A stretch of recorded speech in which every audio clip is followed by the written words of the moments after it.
જેની એક ત્રાળથી ગીરના પશુ પંખી ફફડી ઉઠતા એ ડણક કાયમ માટે શાંત થઈ ગઈ છે. ગીરના હીર સમા સાવજ મૌલાનાના મૃત્યુથી જંગલમાં જાણે સુનકાર થઈ ગયો છે. 16 વર્ષનો મૌલાના ગીરનો સૌથી વૃદ્ધ સાવજ મનાતો. વિદાય વેળાએ એમના જાજરમાન જીવન પર ડોકીઓ કરીએ. આ ડાલામથ્થાનો જન્મ કમલેશ્વર ડેમ વિસ્તારમાં થયો. ભાઈ ટપુ સાથે અહીં જ તે મોટો થયો. ગીરના બધા સાવજથી તે અલગ હતો. જેવું નામ એવા જ એના ગુણ હતા.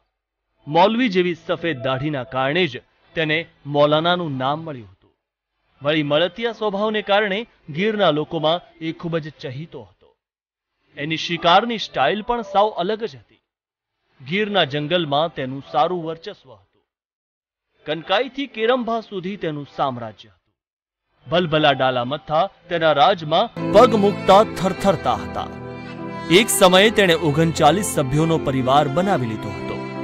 ખુશ્બુ ગુજરાત કીની એડમાં આ મૌલાના જ બોલિવૂડના શહેનશાહનો કોસ્ટાર હતો. એના અભિનયે બિગ બીને પણ બ્લોગમાં લખવા મજબૂર કરી દીધા હતા. જે બાદ તે દુનિયાભરમાં ફેમસ થયો હતો. પણ દરેક રાજાનો એક અંત હોય છે. એમ ઘડપણ આવતા જ મૌલાનાના સામ્રાજ્ય પર પણ અન્ય સાવજોએ આધિપત્ય જમાવી દીધું. જે બાદ તે તલાળા પંથકમાં પલાયન કરી ગયો. અહીં તે 2 વર્ષથી એકલવાયુ જીવન જીવતો હતો. આમ તો તે 6 મહિનાથી બીમાર હતો, પણ સારવાર માટે 10 દિવસ પહેલા જ તેને સાસણના રેસ્ક્યુ સેન્ટર લવાયો હતો, જ્યાં બુધવારે રાત્રે તેણે અંતિમ શ્વાસ લીધા.